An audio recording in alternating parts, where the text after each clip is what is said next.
Simple. మీకు ఎవరికైనా views కావాలంటే అనిల్ కుమార్ యాదవ్ మీద ఏదో వార్త రాస్తే వ్యూస్ వస్తాయి, 4 రూపాయలు వస్తాయి అంటే సంతోషమే. నాకు ఎటువంటి అభ్యంతరం లేదు, నాకు చీకు చింత కూడా లేదు. మీరు రాసిన వల్ల వెంటనే తౌడుకొని అదే నేను అనిల్ కుమార్ యాదవ్ ఒక రోజు ఏమో ఫస్ట్ రాగానే చంద్రబాబు నాయుడు కలిసాడు దొంగతనంగానే ఎవడో ఒక యూట్యూబర్ వాడుకున్నాడు, తర్వాత జనసేన అన్నారు, మళ్ళీ నిన్నేదో రాజకీయ సన్యాసం అన్నారు, నా చిన్న రాసుకుంటున్నారు. పాపం మీకు వ్యూస్ రావాలా అంటే నన్ను నా వల్ల ఏమైనా వస్తాయంటే మీరు ఏ వార్తలు రాసినా మీ కుటుంబం బాగుంటుంది, దానివల్ల మీకు ఉద్యోగాలు వస్తాయంటే మా ఇంటి దగ్గర రాసుకున్న సంతోషమే. నేను అప్పుడు చెప్పా, ఇప్పుడు చెప్పా. అర్థమైందా? నాది వైఎస్ఆర్ కాంగ్రెస్ పార్టీ కాదు, అది జగన్మోహన్ రెడ్డి పార్టీ. మా బాస్ ఎలా ఉంటే అలాగే నాకు, నేను జగన్ అన్న ఎలా ఉంటే అలాగే నా పైన. కేవలం 4-5 నెలలు నాకున్న చిన్న చిన్న దీనివల్ల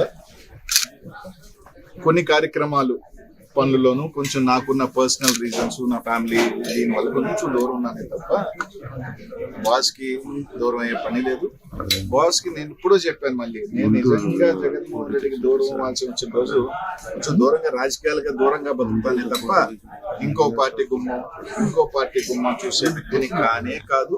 అది నాకు అది వాళ్ళు ఏ విధంగా రాస్తారో కూడా తెలియదు. అప్పుడప్పుడు నవ్వు వస్తుంది, కానీ ఆ జనసేన ఉన్న వాళ్ళైనా నాకు ఫోన్ చేసి ఏం సార్ వస్తున్నాను వాళ్ళు కూడా అడగకపోయా, వాళ్ళు కూడా తెలుసు కాబట్టి ఇవన్నీ వేస్ట్ మాటలు. తప్పకుండా మా బాస్ కోసం వస్తాం తొందరలోనే. వచ్చిన తర్వాత నాన్ స్టాప్ గానే మళ్ళీ ఉంటాం, ఏ ఇబ్బంది లేదు. అలాగే పాపం కొంతమంది నన్ను ఏదో పాత కేసుల్లో ఏదో కేసులో జైల్లో పెట్టాలా, నెల రోజులన్నా జైల్లో ఉండాలా అనిల్ కుమార్ యాదవ్ అని కొంతమంది ఆరాటి పడిపోతున్నారని విన్నా. ఈ జిల్లాలో కొంతమంది కనీసం నెల ఉండాలా, కనీసం ఏదో కేసులో అయినా పేరు పెట్టండి, ఇరికిచ్చండి. మీరు ఏ కేసు నేను ఎప్పుడో చెప్పా, నేను జైలుకి పోయేదానికి 60 రోజులైనా 60 రోజులు, 90 రోజులైనా 90 రోజులు, ఎన్ని రోజులైనా నేను పోయేదానికి సిద్ధమే. నాకే ఇదేం లే. చాలా మహా ముఖ్యమంత్రులు పెద్దోళ్ళు జైలుకి పోయారబ్బా, నాదే ఉంది. ఆ జైలుకి చూసి భయపడిపోతానా? కానీ ఒక్కటైతే చెప్తున్నా, పాప మీ జిల్లాలో సునకానందం పొందే వాళ్ళు ఈ రోజు తాత్కాలికంగా అధికారంలోకి వచ్చేసాం, మేము ఇంకా మా అంత టోలం లేరు, మా అంత మించిన వీరులు లేరు అని కొంతమంది సునకానందం పొందుతున్నారు.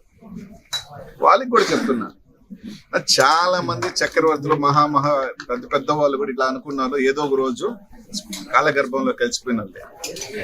వాళ్ళకి కూడా చెప్తున్నా, నాకు 44 సంవత్సరాలు, ఇంకో 10 సంవత్సరాలు కూడా నేను ఒకవేళ అధికారంలో దూరం ఉన్న 54. ఆ రోజు ఒక్కరోజు వచ్చిన పాపం నన్ను వేయాలనుకున్న వాళ్ళందరూ ఇప్పటికే 60, రేపు 70 ఏళ్ళకి వాళ్ళు జైలుకి పోతే బాగోదేమో. నేను 44కో 45కైనా కుర్రోడుగానే ఉన్నా, ఇంకా జైలుకి పోయినా ఫిట్ గానే ఉన్నా, ఏ ఇబ్బందిలే. మైండ్ మనసు స్ట్రాంగ్ గా ఉంది.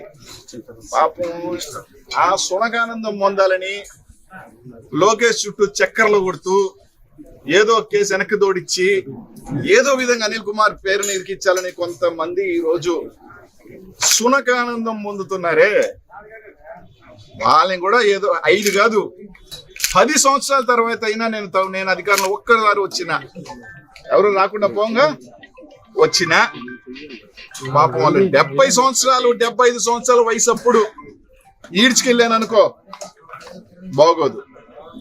కాముగా ఉన్నా దూరంగా ఉన్నా అని మీరు ఇష్టం వచ్చినట్టు ఏదైనా చేయాలంటే భయపడే గుండె కాదు. వాళ్ళకి తెలుసు భయపడే వాడిని కాదు, మూర్ఖుండేనని. నిజంగానే నేను పల్నాడుకి వెళ్ళి పోటీ చేసిన తర్వాత అక్కడ వాళ్ళు ఎమ్మెల్యేల కన్నా నాకు 40,000 ఎక్కువ. ఒక రకంగా చెప్పాలంటే ఆ ప్రాంతం వాళ్ళు ఎన్నికలు అయిపోయిన తర్వాత కొన్ని ఊర్ల మీద దాడి చేస్తుంటే కూడా పోలేని పరిస్థితి. కారణం ఏంటంటే నేను వెళ్ళిన తర్వాత ఆ ఊర్లోకి వెళ్ళిన తర్వాత ఇంకా వాళ్ళ మీదకి, ఎందుకంటే నేను వెళ్ళి వస్తా, ఇంకా వాళ్ళ మీద దాడులు ఎక్కువ అవుతాయేమో. ఎందుకంటే ఎక్కువ పాపం అక్కడ నాకు అభిమానంతో అక్కడ నా సామాజిక వర్గం వాళ్ళు ఎక్కువ మంది మా పార్టీ ఈ పార్టీని చూడకుండా ఓట్లు వేసుకున్న వాళ్ళు ఊర్ల మీద పడి దాడి చేస్తున్నా కూడా ఏమి చేయలేని నిసా. ఎందుకంటే వెళితే నాకేముంది, వెళ్తా 2 మాటలు చెప్తా, రెచ్చుకుంటే మాటలు లేకపోతే ధైర్యించే మాట చెప్పొచ్చిన తర్వాత మళ్ళీ ఆ ఊర్ల మీద పడి దాడి చేస్తే పరోక్షంగా మళ్ళీ నేనే వాళ్ళని కారకులు అవుతాడని చెప్పి దూరం ఉండాల్సిన పరిస్థితితో ఉన్నాం. అంత మాత్రాన ఎవరు ఇక్కడ ఏమి లేదు. 60 రోజులు కాకపోతే, నెల కాకపోతే, కలగంటున్న వాళ్ళు నెల కాకపోతే 2 నెలలు పెట్టండి.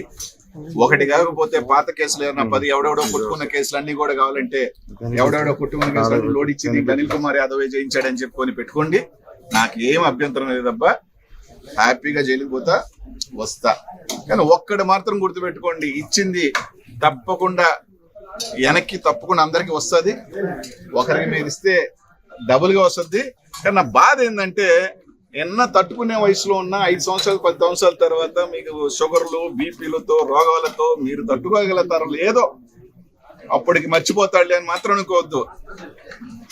10 years 15 years కూడా 60, వాళ్ళు 75 80. పాపం అప్పుడు వెళితే మాత్రం జైలుకి పాపం వాళ్ళ పరిస్థితి ఎలా ఉంటుందో ఒకసారి ఒకరిని చేసేటప్పుడు మాత్రం ఆలోచించాలి. అది అనిల్ కుమార్ యాదవ్ లాంటి వాడిని.